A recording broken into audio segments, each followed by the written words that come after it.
So good morning, everyone. We're so pleased to have so many of you here this morning to help us make some important announcements for the National Folk Festival. But as people arrive and get settled in, I am very proud to introduce the sensational Royal Lights who are going to get us started here. So if you want to come on up, gentlemen.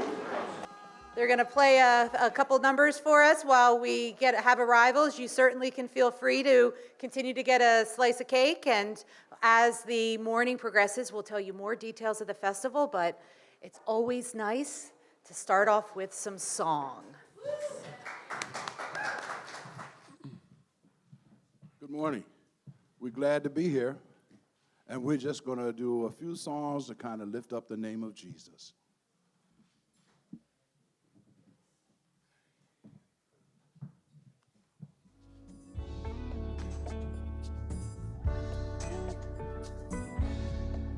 Whoa, yes. Oh, my. I just want to take some time out. I want to thank God for the many blessings that He's bestowed upon me. You see, when I look back over my life, I can see where God's brought me from. And I can truly say that I've been blessed. I woke up this morning, I got out of my bed, looked around. Here is what I said. Thank you, Lord, for the blood you shed. You put a roof over my head. Thank you, Lord, for another day. All these blessings you sent my way. Should have been dead in some lonesome grave, but you told, oh death, you told it to get back and behave. Ooh, ooh-wee. Ooh-wee. Another blessing. Another blessing. Ooh-wee. Ooh-wee. Another blessing. Another blessing. Ooh-wee. Ooh-wee. Another blessing. Another blessing. Ooh-wee. Ooh-wee. Another blessing. Another blessing. Listen, I've never seen the righteous forsaken, or his seed begging for bread. You can call on God, He won't let you down. He'll always do just what He said. Pain and suffering, He's brought me through. With arms wide open, welcomes you. I've been blessed in so many ways. That's why I'm gonna lift my hands, gonna give God all the praise. Ooh-wee. Ooh-wee. Another blessing. Another blessing. Ooh-wee. Ooh-wee. Another blessing. Another blessing. Ooh-wee. Ooh-wee. Another blessing. Another blessing. Ooh-wee. Ooh-wee. Another blessing. Another Listen, blessing. I got my legs, Yeah. and I can walk. Another blessing. I've got my tongue, y'all, and I can talk. Another blessing. Even the air that I receive. Another blessing. I've got my lungs, I can breathe. Another blessing. As I look around, I can see Another blessing. all the blessings God's given to me. Another blessing. He's blessed my family, they're doing fine. Another blessing. This gives me peace, such peace of mind. Another blessing. Thank God. Thank God. Another blessing. Another blessing. Thank you, Lord. Thank For God. another blessing. Another Well, blessing. thank God. Thank For God. another blessing. Another blessing. Thank you, Lord. Thank God. Another blessing. Another blessing. He's been my bread. Thank God. I was hungry. Another blessing. He's been my water. Thank God. I was thirsty. Another blessing. He healed me. Thank God. He healed my body. Another blessing. Then He brought me Thank God. a mighty long way. Another He's blessing. been a mother. Thank God. For the motherless. Another blessing. Father. Thank God. For the fatherless. Another blessing. He's been a friend. Thank God. For the friendless. Another blessing. God stuck with me Thank God. till the end. Another blessing. Thank God. Thank God. Yes. Another blessing. Thank you, Lord. Thank God. Ooh, yeah. Another blessing. Thank God. Thank God. Oh, Another yeah. blessing. Thank you, Lord. Thank God. Another blessing. Ooh-wee. Ooh-wee. Another blessing. Another blessing. Ooh-wee. Ooh-wee. Another blessing. Another blessing. Ooh-wee. Ooh-wee. Another blessing. Another blessing. Thank God Ooh-wee. for another blessing. Another blessing. Ooh-wee. Ooh-wee. Another blessing. Hallelujah. Thank you, Lord. What a wonderful way to start our morning. So we're here today to hear about the Maryland Folklife area at the National Folk Festival, and we have three art forms that we're going to get to have a little touch with. You just heard from the sensational Royal Lights, but I'd also like to just stand up and acknowledge Janice Marshall from Smith Island and Island Traditions and Smith Island Cake, and Rich Smoker from Marion Station and Decoy Carving Traditions in Marsh Life. So now I'd like to introduce Julia Olin. She's the director of the National Council for the Traditional Arts. And you're going to want to use the steps on this side. Yes, please. And turning it over to Julia.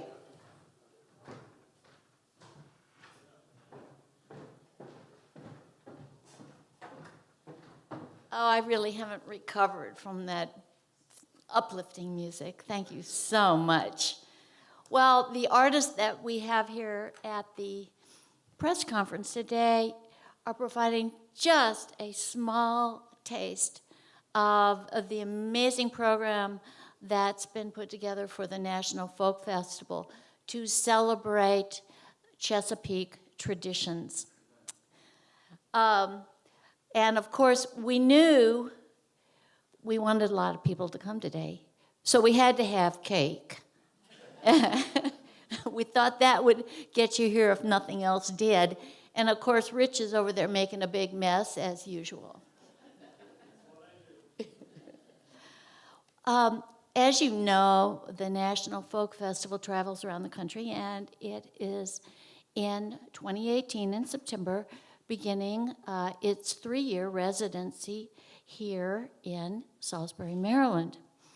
Now, the National really is a national showcase for American traditions writ large, representing every cultural community in the nation and bringing the finest musicians and dancers and other tradition bearers together. But within this national celebration, for many decades, we have worked to also celebrate the traditions of the host region.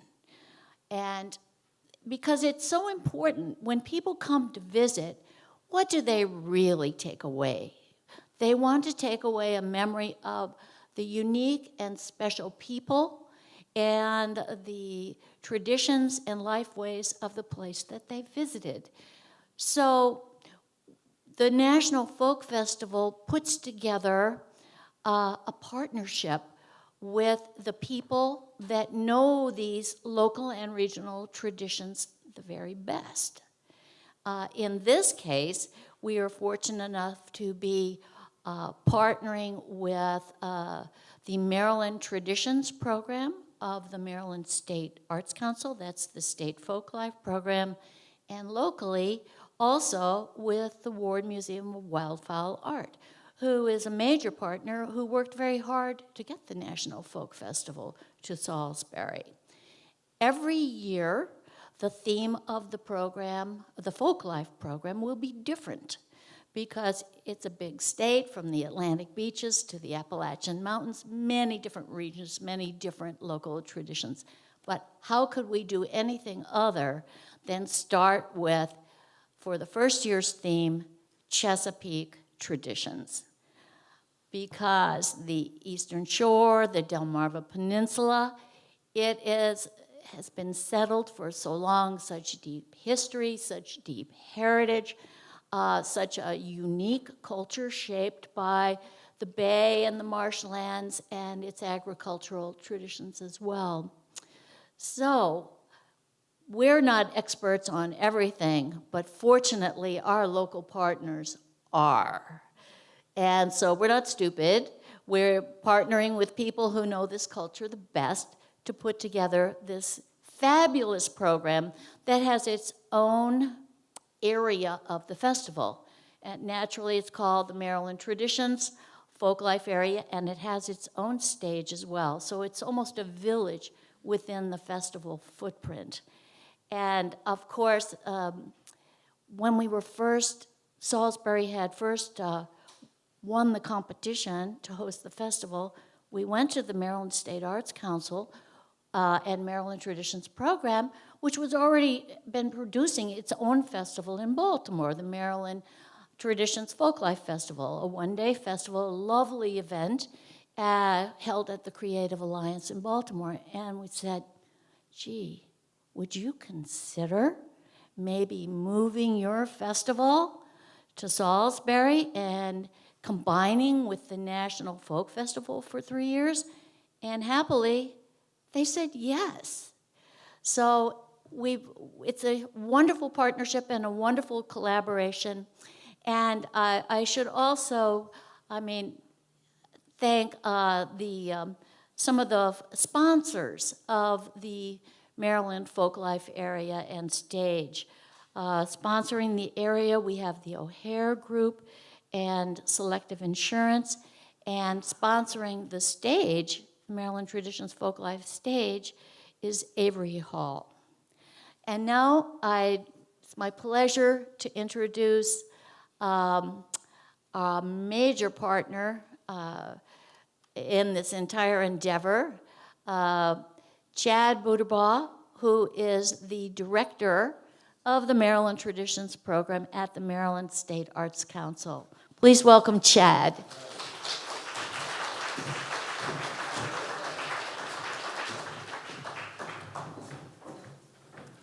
Once more, please, for our artist. My goodness. My name is Chad Buderbaugh. I'm the director of our state folklife program, Maryland Traditions. Just about 40-odd states in the country have state folklorists. Most of us work for state arts councils. That's the case here in Maryland.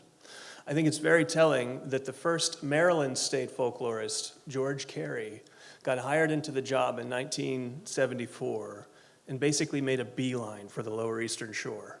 That's where he wanted to be. That's where he wanted to be doing his work. He worked extensively on Smith Island, on Deal Island, and all across the counties of this region. So this feels to me, knowing the history of our program, like a sort of homecoming in a way, to be working with our excellent partners at the Ward Museum and NCTA to really celebrate for a few days in September the living cultural traditions of Maryland's Eastern Shore, of the Chesapeake region. When we say folklife, that's simply what we're referring to, living cultural traditions. The music, the dances, the stories, the foods, the crafts, all of the local creative arts that make a place what it is. If you want to take it in a metaphorical direction, you could say that folklife is the mortar in the bricks of community. And what sticks community together, what keeps it stable and gives it a sense of itself, it's cultural traditions. So it's just a real pleasure to be part of this. I don't want to overstate Maryland Traditions' involvement. All of the heavy lifting, all of the logistics and the organizing go to the Ward and NCTA. You've done such a fantastic job. These are both partner organizations of the Arts Council, and it's been a true pleasure to work with you all. I also want to recognize two of our board members from the Arts Council who are here today, always giving us guidance and support. We have Julie Madden. Hi, Julie. And Carol Alexander. Thanks so much for being here. I want to talk a little bit, too, about some of the other work that we do at Maryland Traditions. In addition to partnering across the state to do folklife work, we also host an annual apprenticeship award program. And in this program, actually, could past recipients of that program raise their hands? I know we've got a couple in here today. Yeah, raise them high. Go ahead. Rich is in the back. This is a program in which we give a grant to a pair of artists to work together for a period of 1 year to ensure that folklife is being carried forward in Maryland. And Rich Smoker has gotten 2 apprenticeship awards for decoy carving, Ty and Ryan Elliott for gospel quartet. At this year's festival, on the 9th of September, that's the Sunday, we are going to be bringing all of the most recent batch of apprenticeship award winners in to do a series of performances and demonstrations and just show you what they've been up to for the past year. So I'd like to call those folks out now and just let you know what you can expect on that Sunday. These are not going to be Chesapeake Bay, strictly Chesapeake Bay focused, but they're coming from across the state, and it should present a really interesting cross-section of folk life in Maryland. So our apprenticeships this year include Shodeke Talaferro and Ian Hesford for Tuvan throat singing. We have maybe I'll just read the genres. That'll make it a little bit easier. We have a Swedish fiddling duo who will be performing. If anyone's familiar with the Baltimore painted screen tradition, anyone sounding familiar? So we're going to have screen painters on hand to demonstrate. We're going to have samulnori, which is Korean four-piece percussion. We will have Cambodian ceremonial music. We will have storytelling in the African American tradition. We will have classical music in the Persian tradition. And our final apprenticeship team this year is no stranger to the Eastern Shore. That's Rich Smoker from Marion Station working on wildfowl decoy art. So thanks for listening to me for these few minutes, and to tell you a little bit more about the details of the Folklife area, as well as Rich maybe, is Laura Bottinelli, again, from the Ward Museum.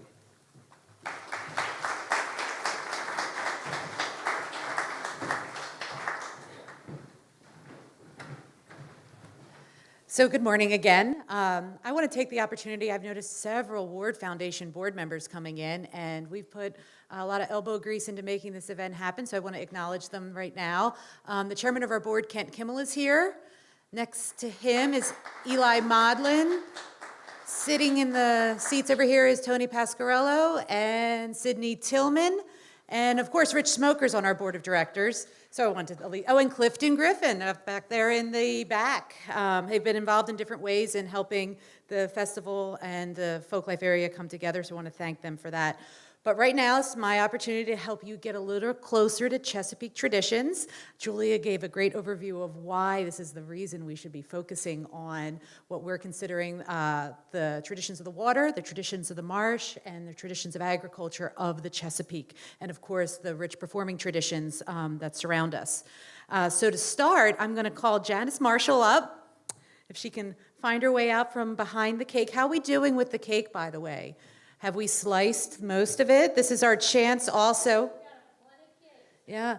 Any of my wonderful staff members that are here, if you'd help maybe bring some cake to the members of our audience who didn't get to sneak and have some before they arrived. This is our chance to enjoy the Smith Island cake. So I've worked with Janice for a number of years. She's been involved in all sorts of celebrations of Maryland folk life and telling and sharing the traditions of Smith Island. And I bet you we didn't, I'm going to switch microphones. I'm going to go over there. Is that going to be okay, guys?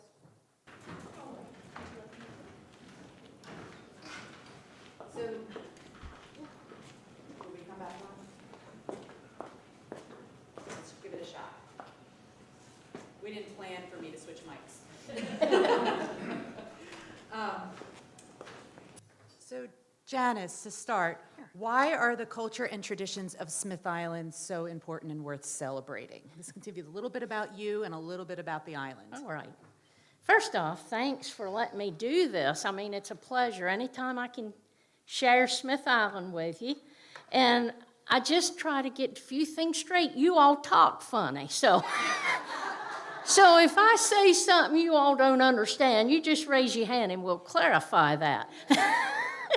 But anyway, you know, we didn't even know living in, born and raised on Smith Island, we didn't even know we were even making traditions and using traditions. You know, we were just so busy living, trying to make a living, living in the middle of the Chesapeake Bay.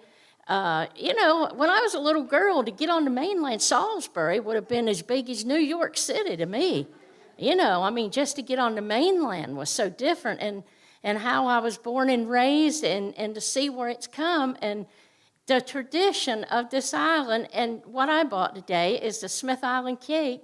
We didn't even know it was anything but cake.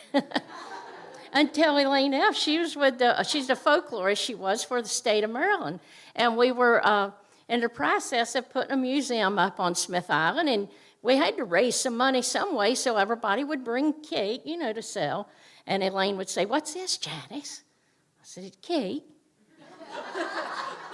She said, "No, what is it?" I said, "Elaine, it's cake."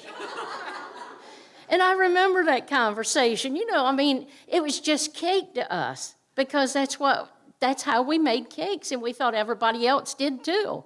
And I always called her the Columbus of Smith Island cakes. It took Elaine, they've always been there, but it took Elaine to discover it. And that's one tradition, and the thing of it is, we've been able to share this tradition everywhere, and a lot of some of the girls, even one girl has made a business of it with classic cakes in Salisbury. She has a nice bakery in Salisbury. So, even though it's tradition, being born and raised there and making cakes. Oh, and I will say this, we didn't have it all the time. Most of the time around Christmas. Now, it's all the time, or if you were going to get company. So I'm going to give it a shot. Are we on? So Janice, can you just tell us a little bit about the way the Chesapeake Bay has shaped your life? I love the Chesapeake Bay. I'm going to share this little thing I wrote. I had to speak one time in the Senate, not upstairs, downstairs in the basement. But it was on oyster restoration. And I wanted to leave Chesapeake Bay in their mind. I wanted it to be the last word I said when I sat down. And I said, "I'm Chesapeake born and I'm Chesapeake bred, and I guess I'll stay that way until I'm dead." And when in heaven, I'd like to hear my Lord say, "Welcome, come on in, sit down and eat. We just got some seafood from the Chesapeake Bay." So the seafood of the Chesapeake Bay has been my life.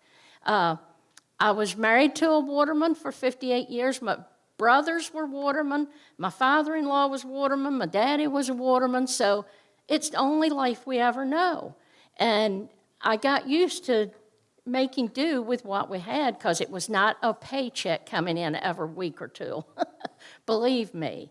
But the Chesapeake Bay and the bounties that it has and the beautiful scenery, and look at him over there. He can duplicate a duck just as pretty as any you've ever seen. And I just appreciate people like that can do that. And I just want everybody to know I love the Bay. I love tending to the Bay. And most watermen do too. When you're dependent on that for your livelihood, you're not going to try to destroy it. Just like a farmer when he gets ready to plant his crops, he's going to tend to that field. And I grew up appreciating the Bay. I was swimming in it and minnoring. You all call them minnows. We call them minners on Smith Island. We'd have a little jar with a string around it and put it overboard with some bread and catch minnows and, just little things from the Bay that we didn't recognize when we were young, how much I appreciate it now. This is my friend Janice Marshall, and she's going to be one of our ambassadors for the Chesapeake Bay Traditions, and you can get to know her a little more after the event, visit her, and have a second slice of cake. Yes. Oh, I forgot. One thing about the Smith Island cake in the wintertime, all we ever got was goose or duck on Sunday. Well, you got to have gravy and dumplings and potatoes and all that with it. And a lot of the men, my uncle done it until he died. And he was older when he died, believe it or not, but he would put goose or duck gravy on top of his chocolate cake. So if you get a goose or duck gravy, try it sometime. Thank you. Thank you, Janice. Well, Janice did just set me up for a wonderful transition for the goose and duck gravy, which can only be brought to us perfectly by Rich Smoker of Marion Station. Rich is a master decoy carver. He's also a member of the Ward Foundation Board of Directors, and he's no stranger to presenting his art form of decoy carving at public events. He's come up to the Smithsonian Folklife Festival, and now will be another one of our proud Chesapeake ambassadors at the National Folk Festival. So to get Rich started, yeah, you'll be fine. So if you could give us a sense of why do you feel that decoy carving is a signature Chesapeake tradition? Do I get the vertically challenged microphone? We can work on that. We're technically. That's fine. If I could do anything like Janice could do, this was great. You know, my family has been ignorant all their lives and they've been losing ground. So that's one good thing I've got going for me. Beautiful thing is Janice hit the whole thing right on the nose. When I was a kid, I was born and raised on an island in the Susquehanna River. 37 years ago, we moved down to Somerset County and now live on an island in the Chesapeake Bay on the Big Anamessic River. Right there where I'm at right now, there's 17 houses, and not all of them are occupied because quite a few of the people are from Baltimore or away. As they would say in Maine, they're from away. If I see a car during the course of the day, it's a traffic jam. When I first moved to Somerset County, a friend of mine from, sorry Janice, Tangier Island, said, "You really must be living this up down here, coming down here from the big city." I told him, I said, from where I came from, compared to Crisfield is the big city. I'm overwhelmed. I mean, there's more people here than I've ever seen. So, you know, living where I live now, it's a great thing. And it means everything. It frames my life, and I'm really tickled to death to be here. Now, Laura did tell me that every time I show up to carve, there's always a gospel group there, and there must be some correlation, you know. I think somebody's trying to save me somewhere. What was your question? Why is decoy carving a signature Chesapeake tradition? I don't know. Why is Chesapeake Bay the cradle of decoy carving? Well, let's go back to when the Chesapeake Bay, and it still does, provides protein to the masses, you know, from both the seafood end of it, but back then it was the waterfowl end of it. You know, in the wintertime, they would harvest waterfowl for the markets. Consequently, they needed tools to do that, and tools were decoys. And they're still used as tools. In the long and the short of it, that's really the big thing. It has progressed now to the point where this is an art form. She told me to bring up my decoy. This was, just to give you an idea, this one was from the Smithsonian. We had a decoy contest at the Smithsonian a number of years ago. The first one that they had was in 1876. A fellow from Connecticut, Lothrop Holmes, won the contest. The next one they had was 2001, so you can see how popular it was. This was my entry. Out of 36 people invited through the country, this was the one that I did to bring to that contest. My wife has claimed it for her own right now, so that's fine too. But to give you an idea, it expands upon just the boundaries of the Chesapeake Bay. Carving, decoy carving, wildfowl art, as you can see in this beautiful museum, spreads all over the world. You need to open your eyes and see everything a little bit better. That's what I do. Where I live, I open my eyes every day and I praise the Lord for everything that He has provided for me, that I can get out of bed and look at the martins swimming in, flying in through the air into my houses, all the ducks, the geese, the swans, all the crustaceans. I can see Smith Island from my upstairs, and I've made faces at you many times. But it's a feeling that living here is something that you have to experience. It's hard to explain to everyone. You know, it's getting mud between your toes. It's getting your hands in the water.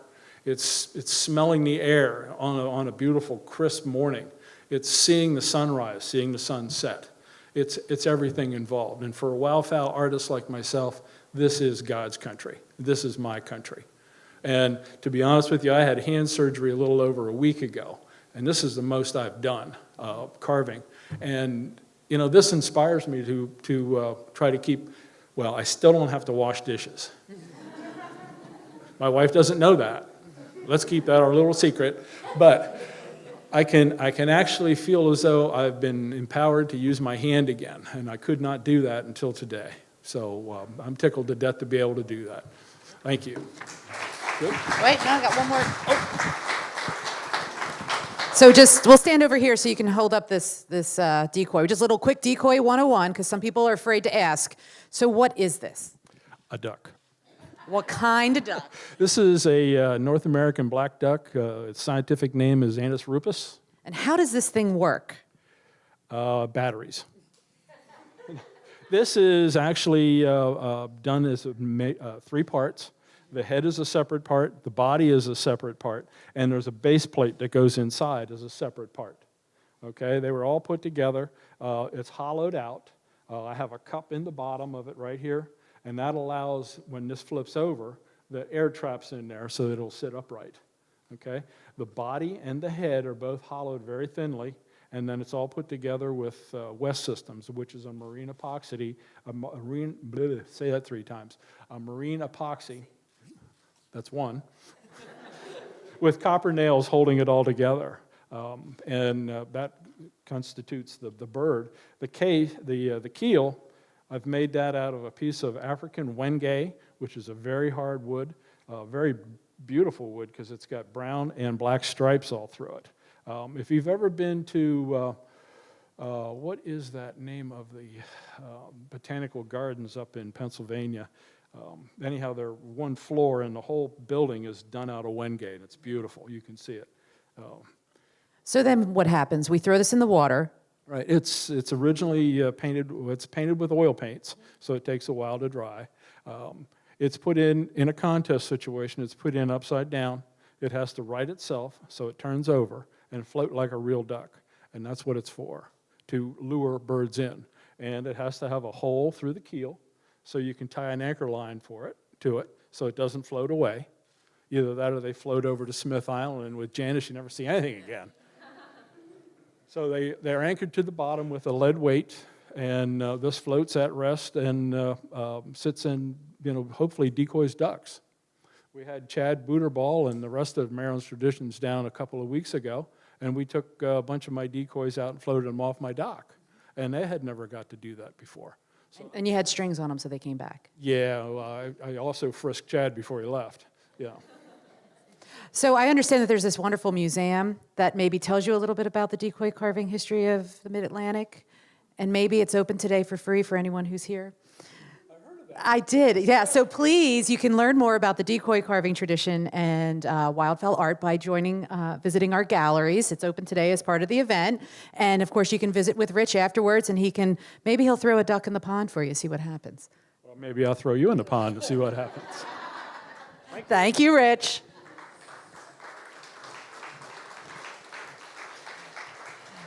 Okay, so now I get to invite back to the stage the sensational Royal Lights. And come on up, guys, because you're going to have a chance to perform again for us. And I don't know if Ty knows that he gets to go through that we get to do a little one-on-one. Yeah. So as Ty comes over, I think it would just be best if you gentlemen want to introduce yourselves, and then I'll ask Ty a few questions. So Ty. All right. This is the hot seat because Ty didn't know. Okay. So we want to introduce your. Okay. All right. To my left, this is Brother Earl Slacum. Earl Slacum this is all family. This is all family. Earl is a nephew, and he's been with the group now for about 11 years. 11 years. Yeah. And next to Earl is Ryan Elliott. That's my boy. Ryan actually represents the 4th generation of the sensational Royal Lights. Okay? This all started back, I guess that's part of the questions that you asked, but it started back in 1925. Okay? And Ryan joined the group in April of 2012. And to the extreme, that's my brother Freddie. Freddie is one of the original sensational Royal Lights, and Freddie has been doing this for over 60 years. over 60 years. When the group started, about 6 months later, my grandmother who reared me, she pushed me by the head. I guess I was being a little bit too bad. And so she said, I'm going to find something to do with this guy. And she pushed me by the head and pushed me into the group. So I've been with the group the length of time that Freddie has there, amount of 6 months. So I've been there over over 60 years as well. And want me to tell just a little bit about, okay, how we got started. My granddaddy and his siblings, they started the group back in 1925. And then as years went on and they got older, they started passing off. But in the meantime, my granddad, he was actually, they got married, and he and my grandmom, who reared me, they started having children. So after they started having the children, they had to find something to do with the children. So Pop, as the siblings were passing on, he said, well, I'm going to take these boys and I'm going to put them in church, and I'm going to start a group, which was the Royal Lights at that time. And so 17 children later, plus me, that was what our family consisted of. And at one time, we had 3 different groups in the family. But he took the boys, he put them together, and then they started, and we started actually venturing around in the Delmarva area, singing, and, and with that, came some notoriety based off of the talent. But we were going around and we were singing, but we didn't fully understand, really the things of God at that time. But then as we continued to hang in there, the one thing that we didn't have a choice about going to church and actually serving the Lord. It was not a choice. And many of y'all here who know, down on the Eastern Shore, that's not a choice. You're going to church. And, and we learned about the things that we were singing about. And for many, many years now, we've been singing about the saving grace of Jesus Christ. And we're proud to do that. And Earl, I want you to give you a chance to give your testimony about the group. 3 of us are cancer survivors. Tyrone is a prostate cancer survivor. Freddie is a lung cancer survivor. And I'm a 6-year colon cancer survivor. Ryan, our wonderful nephew, says he's just surviving. But it's wonderful to be able to go out and just praise the Lord. I was singing one time and going and just completed a gospel program. And when I returned, I went to the Elks Home that night and sang with a R&B group called the Soul Twisters. Now, like you said on the shore, you don't mix the two together. And when I got home, my mother said to me, she said, what time did you finish singing up in Harbor de Grace? I said, around 8 o'clock. She said, it's 12 o'clock. I said, well, I had an opportunity to sit in with an R&B group at the Elks Home. And she asked me one question. She said, are you going to sing for the Lord, or are you going to sing for the devil? Now, when your mother says that to you, you don't have an answer. You sing for the Lord, amen. But we are just so thankful, and we feel blessed that God has given us the opportunity to be able to do this. I spent 40 years as an educator, and when I had the opportunity to sing with the Sensational Royal Lights, it has truly been a blessing. When we sang in Bangor, Maine a few years ago, I know we ministered to over 120,000 people, and to be able to share our story, the number of people that came up to us and said, it's truly a blessing to see individuals that did not let their circumstances with cancer or what have you stop them from praising the Lord. Amen. So when we say that we go out, we just don't go out to sing. We're going out to minister to the Lord, and we're hoping that through our singing that we will bring more people to the saving grace of Jesus Christ. Amen? Amen.